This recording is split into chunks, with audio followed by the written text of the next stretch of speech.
একাত্তরের দেশবিরোধী ভূমিকা, ইশতেহারে শরিয়া আইনের অনুপস্থিতি, চরম রাজনৈতিক সুবিধাবাদের অকাট্য প্রমাণ দিয়ে সংসদে জামায়াতে ইসলামের ধর্মভিত্তিক রাজনীতিকে সরাসরি প্রত্যাখ্যান ও এর মুখোশ উন্মোচন করেছেন স্বরাষ্ট্রমন্ত্রী সালাউদ্দিন আহমদ।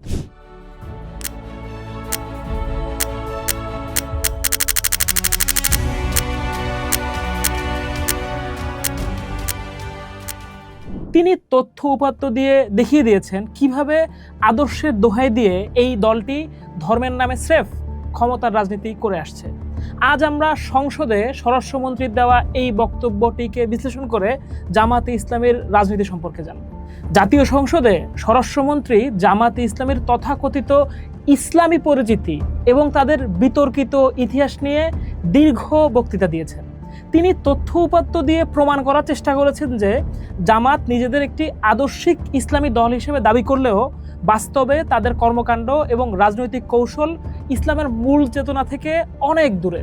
স্বরাষ্ট্রমন্ত্রী সালাউদ্দিন আহমেদ তার বক্তব্যে এই দলটির জন্ম থেকে শুরু করে বর্তমান সময় পর্যন্ত তাদের সুবিধাবাদী রাজনীতির একটা পূর্ণাঙ্গ চিত্র তুলে ধরেন। স্বরাষ্ট্রমন্ত্রী সংসদে বলেন, জামায়াতে ইসলামের একজন নেতা সংসদে দাবি করেছেন যে তাদের দলটিকে বুঝতে হলে 100 বছরের ইতিহাস জানতে হবে। কিন্তু ইতিহাস ঘেঁটে দেখা যায় 1941 সালের 26শে আগস্ট মাওলানা সাইয়েদে আবুল আলা মওদুদীর হাত ধরে লাহোরের ইসলামিয়া পার্কে এই দলের জন্ম হয়। সেই হিসাবে দলটির বর্তমান বয়স 84।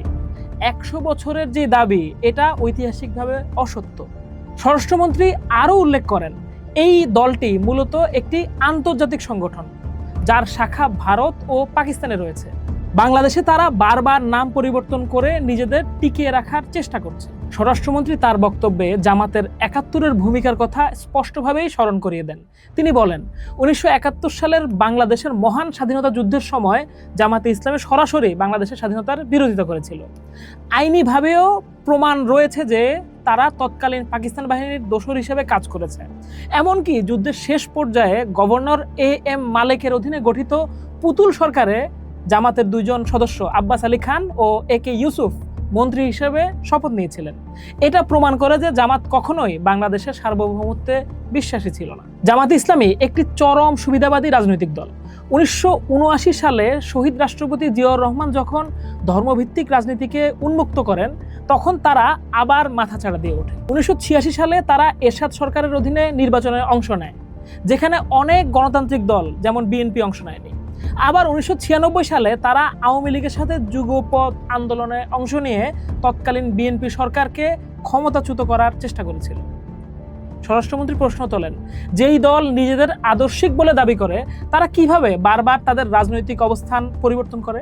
জামাতের ইসলামী দল হওয়ার দাবিকে চ্যালেঞ্জ করে স্বরাষ্ট্রমন্ত্রী সংসদে বলেন, তাদের 93 পৃষ্ঠার রঙিন নির্বাচনী ইশতেহার তিনি পুঙ্খানুপুঙ্খভাবে পড়েছেন।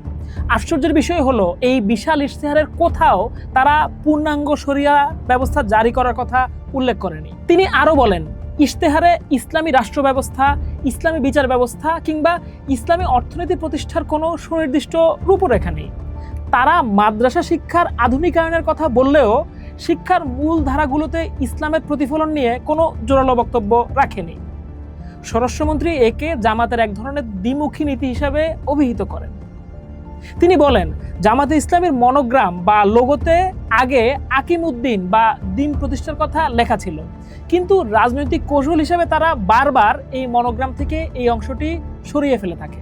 বিদেশি কূটনীতিকদের সাথে বৈঠকের সময় তারা এমন ভাব দেখায় যে তারা একটি মডারেট বা উদারপন্থী দল।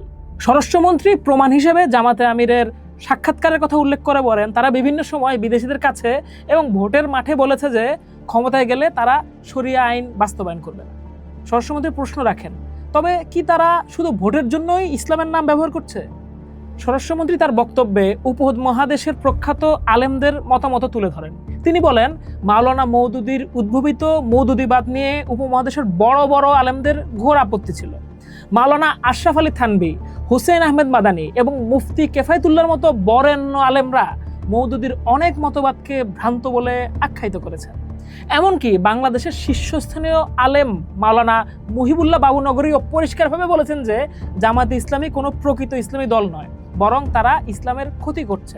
যখন দেশ বিদেশের বিজ্ঞ আলেমেরা তাদের প্রত্যাখ্যান করেন, তখন নিজেদের ইসলামী দল হিসেবে দাবি করাটা হাস্যকর। স্বরাষ্ট্রমন্ত্রী নিজের বক্তব্যে আরও বলেন, জামাতের নেতারা বক্তৃতায় অলৌকিক ও ভিত্তিহীন নানা কথা বলে সাধারণ মানুষকে বিভ্রান্ত করার চেষ্টা করেন। তিনি উদাহরণ হিসেবে বলেন, তাদের কোনো কোনো নেতা দাবি করেন যে জামাতকে ভোট দিলে 18 কোটি মানুষের নামাজের সওয়াব পাওয়া যাবে। এমনকি সূর্য দাঁড়িয়ে যাওয়ার মতো আজগুবি গল্প তারা ছড়ান। ধর্মের নামে এমন মিথ্যাচার এবং অবৈজ্ঞানিক দাবি কোনো সুস্থ ধারার রাজনীতিক দল করতে পারে না। এটি মূলত ধর্মপ্রাণ মানুষকে ধোঁকা দেওয়ার একটা পরিকল্পিত কৌশল। স্বরাষ্ট্রমন্ত্রী বলেন, জামাতে ইসলামী মুখে ইসলামের কথা বললেও তাদের অর্থনৈতিক ও সামাজিক কর্মসূচির মধ্যে ইসলামের প্রকৃত প্রতিফলন নেই। তারা ইসলামী ব্যাংকিং বা ইসলামী সমাজ ব্যবস্থার যে গান গায় তা কেবলই লোক দেখানো। তাদের অভ্যন্তরীণ কর্মকাণ্ড এবং রাজনৈতিক মিত্র নির্বাচনের ক্ষেত্রেও কোনো ইসলামী আদর্শের বালাই রাখেনি।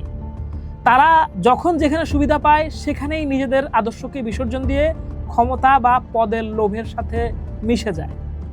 বক্তব্যের শেষ পর্যায়ে স্বরাষ্ট্রমন্ত্রী বলেন, জামাতে ইসলামের উচিত বাংলাদেশের জনগণের সামনে স্বচ্ছ হওয়া। তারা যা নয় তা হওয়ার ভান করে জনগণের সাথে তারা প্রতারণা করছে। সংসদে স্বরাষ্ট্রমন্ত্রী সালাউদ্দিন আহমেদের এই দীর্ঘ বক্তব্যে ফুটে উঠেছে যে জামায়াতে ইসলামী একটি রাজনৈতিক উচ্চাকাঙ্ক্ষী দল, যারা ধর্মকে কেবল ক্ষমতার সিঁড়ি হিসেবে ব্যবহার করে।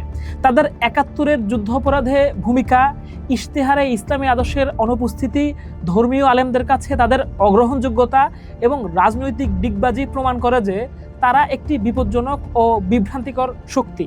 স্বরাষ্ট্রমন্ত্রী শেষে আহ্বান জানান, দেশের মানুষ যেন জামাতের এই স্ববিরোধী চরিত্র সম্পর্কে সচেতন থাকে এবং ধর্মের নামে তাদের এই অপরাজনীতিকে রুখে দেয়। সময়ের অন্য পাঠ দেখুন। থাকুন ঢাকা পেপারসের সাথে।